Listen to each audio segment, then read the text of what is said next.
বার্তা এক নজর। চন্দননগর পৌর নিগমের সামনে বিক্ষোভ বিজেপির কর্মী সমর্থকদের। মেয়র উপস্থিত না থাকায় মেয়রের ঘরের সামনে বসেই চলে স্লোগান। বেহাল চন্দননগরের হাল ফেরাতে কর্পোরেশন চলো ডাক দেয় বিজেপি। উত্তর ও দক্ষিণ চন্দননগরের বিজেপি কর্মী সমর্থকরা চন্দননগর ছবিঘর মোড় যেয়ে জমায়েত হন। সেখান থেকে মিছিল করে তারা পৌঁছান চন্দননগর পৌর নিগমের সামনে। সেখানে আগে থেকেই পুলিশ মোতায়েন ছিল। বিজেপির কর্মী সমর্থকরা সেখানে যেতে পৌর নিগমের গেট আটকে দেয় পুলিশ। গেট বন্ধ দেখে ক্ষিপ্ত হয়ে ওঠে বিজেপি কর্মী সমর্থকরা। গেট নিয়ে শুরু হয় ধাক্কাধাক্কি। পরে গেটে ধাক্কা মেরে খুলে তারা পৌঁছে যায় মেয়রের অফিসের ভেতর। সেই সময় অফিসে ছিলেন না মেয়র রাম চক্রবর্তী। মেয়রের অফিস উপস্থিত না থাকায় মেয়রের ঘরের সামনে বসে চলে বিক্ষোভ। দীর্ঘক্ষণ ধরেই এই বিক্ষোভ চলে। মেয়র না আসায় তারা স্মারকলিপি না দিয়েই ফিরে যায়।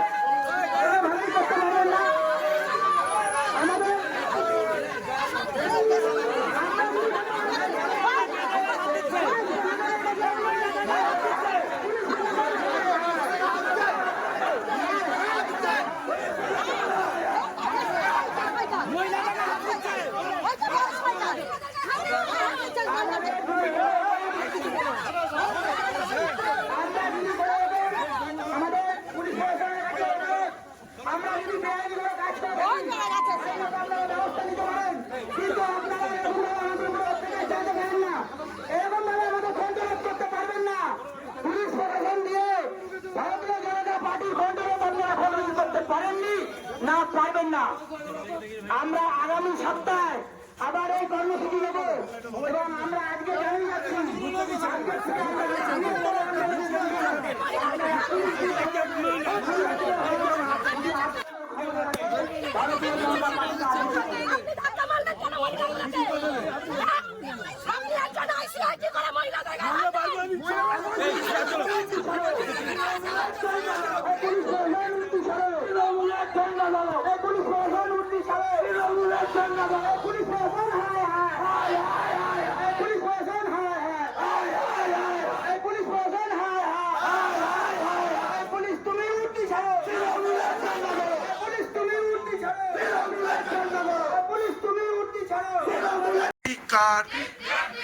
আরে দিকে দিকে আবাস যোজনায় দুর্নীতি কিসের স্বার্থে মেয়র তুমি জবাব দাও।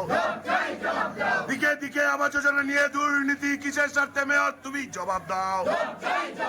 জবাব তোমায় দিতে হবে, জবাব তোমায় দিতে হবে। সেই জবাবের দাবিতে বিজেপি রাস্তায় লড়ছে, লড়বে। ওরে অপদার্থ মেয়র তোমায় জানাই ধিক্কার, অপদার্থ মেয়র তোমায় জানাই ধিক্কার। আরে আবাস যোজনায় দুর্নীতি কিসের স্বার্থে মেয়র তুমি জবাব দাও। রাস্তাঘাটের বেহাল দশা কিসের স্বার্থে মেয়র তুমি জবাব দাও। জবাব তোমায় দিতে হবে, জবাব তোমায় দিতে হবে। সেই জবাবের দাবিতে বিজেপি রাস্তায় লড়ছে, লড়বে। সেই জবাবের দাবিতে বিজেপি। প্রধানমন্ত্রী আবাস যোজনায় দুর্নীতি, রাস্তাঘাটের বেহাল দশা, এরকম একাধিক অভিযোগ নিয়ে আজকে যে চন্দননগর কর্পোরেশনে যাব, তার প্রায় এক সপ্তাহ আগে আমরা মেয়রকে চিঠি দিয়েছিলাম। আমরা চন্দননগর থানায় আমরা চিঠি দিয়েছিলাম, কিন্তু তা সত্ত্বেও মেয়র সাহেব এই ধরনের আচরণ করলো। নিজে না থেকে দূর থেকে ফোন ঘুরিয়ে পুলিশকে লেলিয়ে দিয়ে, এটা কখনোই কাম্য নয়। মানুষের অভিযোগ জানানোর অধিকার রয়েছে, এই অধিকার কেড়ে নিতে উনি পারে না। সুতরাং আজকে যেটা করলো, এর জবাব আগামী দিন আবার আমরা কর্পোরেশনে গিয়ে দেবো। সুরেশ সাউ, হুগলি সাংগঠনিক জেলা বিজেপি সাধারণ।